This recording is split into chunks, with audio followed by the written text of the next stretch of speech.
Hi, I'm Grandma from Grandma's Footsteps. Today I'm going to give you some tips and tricks for successful craft fairs. Obviously I can't control how many people come to the craft fair and whether or not they spend money, but I can give you some advice to get the best for your stall. Okay, a little bit about myself if you don't know. I'm a crafter. I live in Midlands in England, and I've been crafting virtually all my life, and my mother and grandmother before me, hence the name of my company, Grandma's Footsteps. I've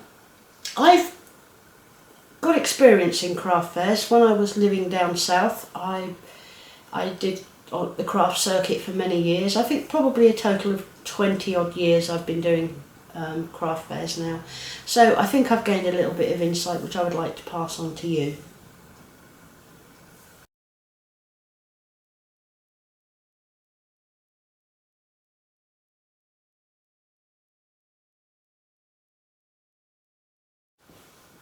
Right, first of all, craft fairs can be fun, they can be quite hard work, and they can be quite profitable or not. So, where do we start? I think where we want to start is to tell you not to leave things till the last minute. You may think you've got plenty of time, but you need to plan ahead because there's a lot of things that you need to organise before the craft fair and give it time to actually get done. So, not at the last minute. If you have already established a brand, you know, using a particular logo or particular colours or whatever, maybe you've got an online presence, transfer that to your craft fair. Use it. You know, it's there, it's established, so use it. Okay? How to find a craft fair? That's usually one of the questions I get asked mostly. You can look on Facebook. You can search for craft fairs near me on the internet. But there is a particular website which I have no affiliation to, and I'm not being paid for this, but there's a particular website called stallfinder.com. I find this website to be very good because it gives you a chance to sort of filter your searches. You can filter by the type of item thing you're looking for, whether it's craft fairs or, you know, different sorts of fairs. You can search for a particular month. You can put your postcode in and a distance so that if you don't want to travel too far for your craft fair, that will suit you fine. And also you can add a keyword. So I recommend you have a look at stallfinder.com and see what you can find. When you're first starting out, it's sometimes a good idea to start with maybe local school fairs or fetes, village fairs and things like that, because they tend to be cheaper and they tend to have not quite so many rules and regulations as to what you can and can't do. So have a look around, try one, see how you get on, okay, before you start paying out reasonable amounts of money for a craft stall at a craft fair. Okay, once you have found and booked your craft fair, check the rules and regulations for the venue. Things like, what size space do you have? Are they supplying tables?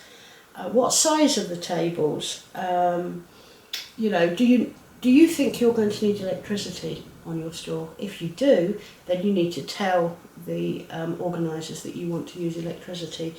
You need to supply your own extension cords, and if you are using electricity, a lot of craft fair organisers these days insist on your equipment and extensions being pat tested, so you may have to organise that way before you get to the craft fair.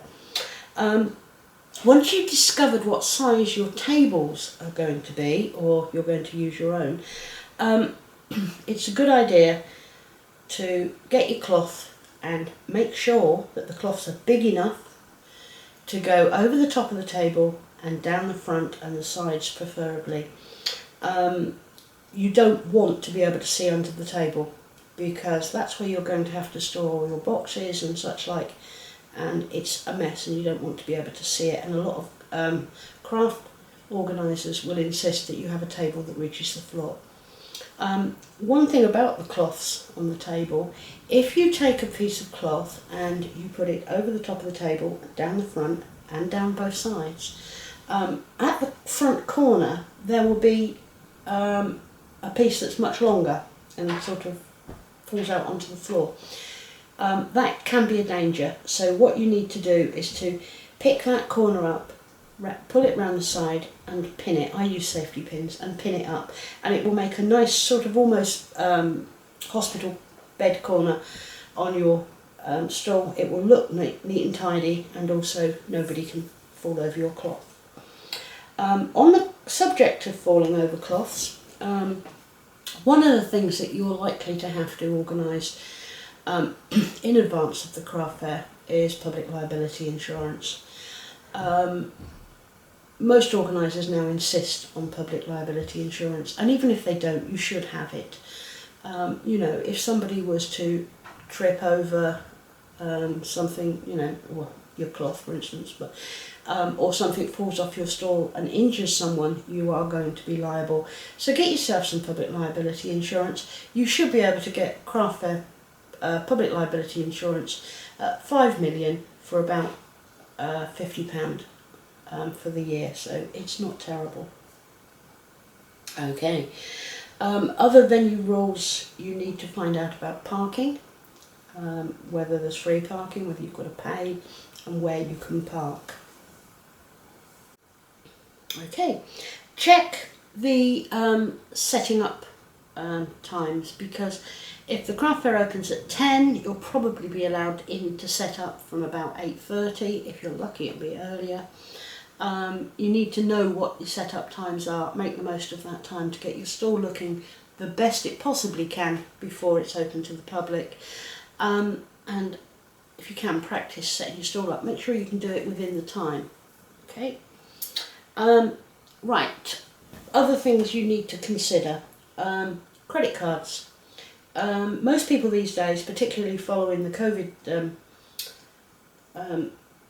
times, that people now are tending much less to use cash. So you don't have to accept credit cards, but I think it's distinctly possible that you'll lose sales if you don't accept credit cards. Now, it's quite easy to set up. Just search on the internet, and you can find things like Zettel, who have now been taken over by PayPal, and PayPal is actually the one that I use personally. So organise that well in advance so that you've got the little machine that you need, the card reader, and that you know what your fees and such like are going to be, and how you're going, you know, how it works and how you're going to do it. You will usually need a smartphone with an internet connection in order to do that.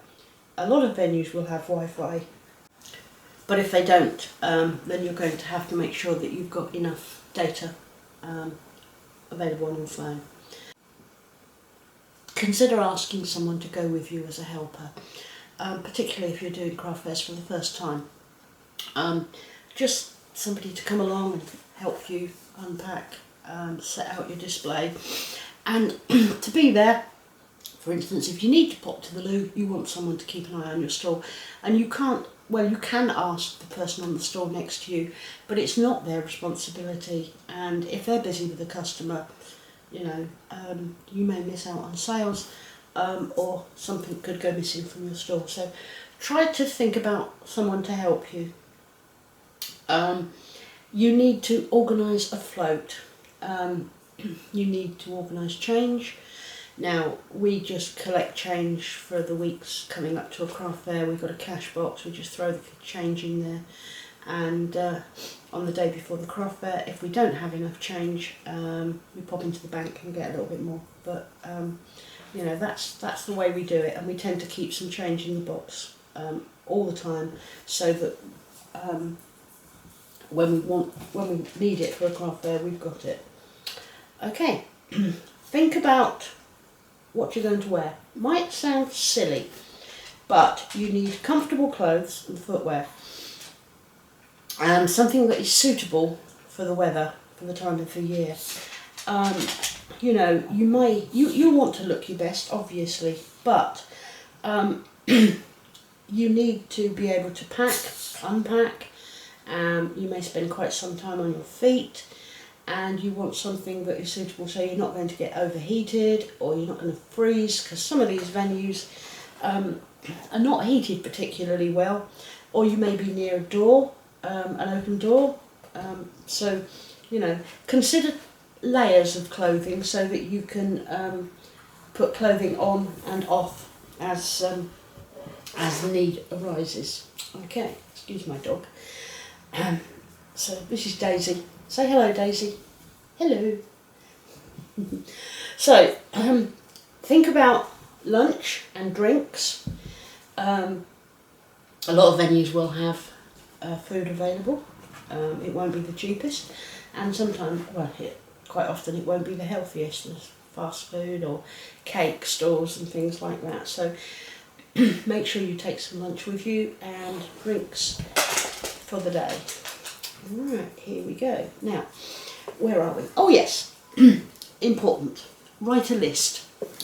Okay, you can start writing a list while you're watching this video and add any things that you think should be added. If you write a list about all the things that you need to do in advance, and then you can cross them off as you get them done, not only does it help you not forget anything, but also it makes you feel good when you start crossing things off a list.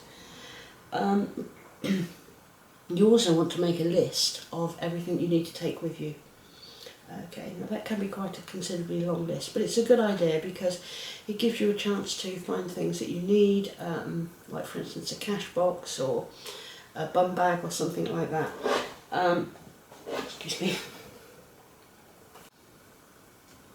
Other things you're going to need to organise is packaging. How are you going to package the items when the customer buys them? I mean, you don't have to. You know, if a customer buys something, they can just take it, put it in their handbag or whatever. But it is nice to be able to package things. So think about how you're going to do that. Do you want boxes, bags, tissue paper, things like that? Also, along with packaging comes advertising, business cards, flyers, things like that. You know, you're going to need some. You'll get a lot of customers that may ask for a business card, or I tend to put some business cards out on the table so that people can take them and maybe contact you later. So the one thing I forgot to mention about the float, your change, is to make sure that it's safe. You know, the majority of people are honest, but there are the ones out there that are not, and I would, you know, it would be an absolute disaster if your cash float went missing. So we now get on to the display. What you're going to have to do is to think about how you're going to display your items once you've chosen which items you'd like to sell. Think about how you're going to display them, because it's important. It is important. If you know, I mean, shop windows and such like, they put on a display. In the shops, they display things. They don't just stick them on shelves. So you're going to need to do something similar to that. Think about how you're going to do it. If you're going to need any props to make, you know, to display your items. And when you are looking at your display, think about it and practice it. Practice it on your dining room table or whatever. Just practice what you're going to put where, so that you have an idea on the day and you're not standing there. An hour and a half may seem quite a long time, which is approximately the amount of time you get at most fairs. But believe me, by the time you've unloaded the car, sorted out what's, you know, your tables and your cloths and everything else, it's not that long, and you can run out of time. So practice your display. Think about height, because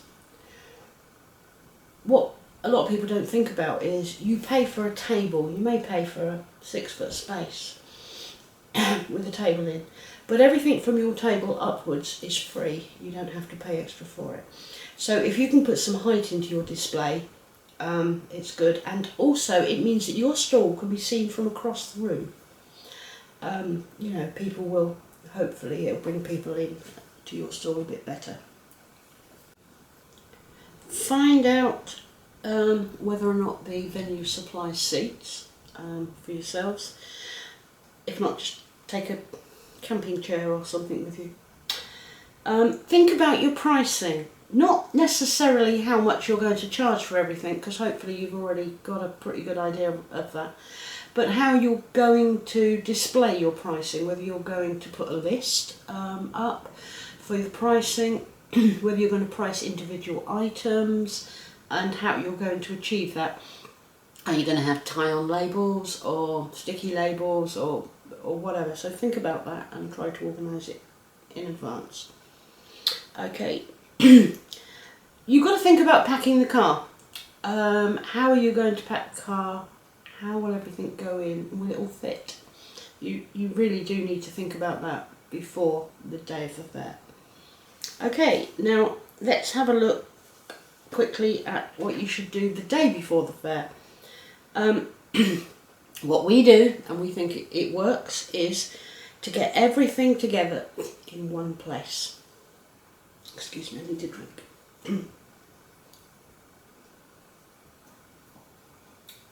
Thank you. Get everything together in one place. We put it near the front door, because that's where we have to go out to load the car. So as near as as near to the exit as you possibly can, because it just makes things easier for you. And you can tick off your list then. Your list you've made of things you need to take with you. Tick it off the list as you go along. Make sure you've got everything. My advice is on the day of the fair, get up early, load up your car, and once the car is loaded and you're ready to go, sit down, have a coffee or something and a bite to eat. Because it's going to be a while before you get a chance to do it again, and you know you're going to be expending quite a lot of energy. Okay, so that's that. There's just a couple of other items. When you're at the craft fair, if your craft is something that you can demonstrate to show people how it's done, and you've got a corner of the table that you can do that on, then it's a very, very good idea. It attracts people.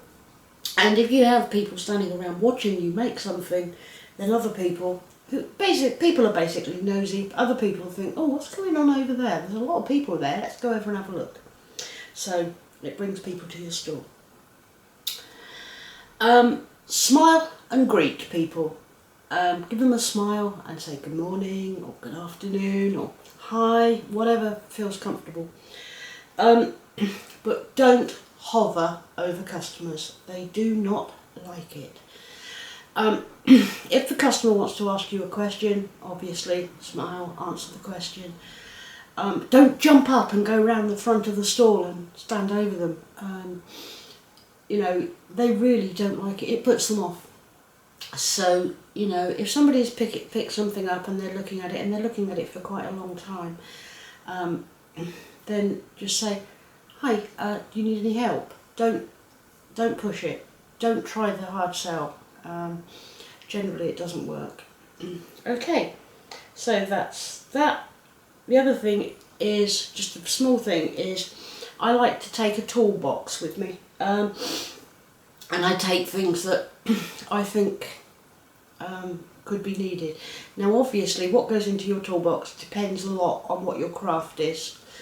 And such like, but I take paper and pen, an order book or receipt book, safety pins, sellotape, which is also useful, scissors, blue tack, glue, spare labels, a spare cloth. Now you might think, oh Grandma, why would I need to take a spare cloth?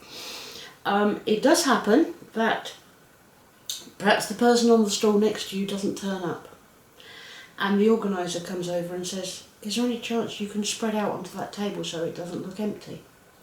You'll need a cloth. This has happened to me numerous times in my craft fair business, and so yeah, have a spare cloth. And also there are occasions when another stall holder may turn up without one, and you could lend it to them. It's stall holders tend to help each other out. You will get a few that are a bit above themselves and think, you know, we're superior, but the majority of stall holders will help each other out. Think about anything you need for your display. If you need boxes to raise the height on your table, then you need to have those boxes. It's a good idea if you can amalgamate the boxes that you need for your display with putting your stock in them. So, and the last thing I'm going to mention is, if you've gone to all the trouble to get the card reader and everything to accept credit cards, put some signs up and let the customers know you accept credit cards. Okay, so there we are. That's my advice. If you have any specific questions, please put a comment down below and I will get back to you and answer you as soon as possible. If you could like, comment and subscribe to the channel, that would be fantastic. It does help me. And basically, be careful out there. Have fun. Bye bye for now. Bye.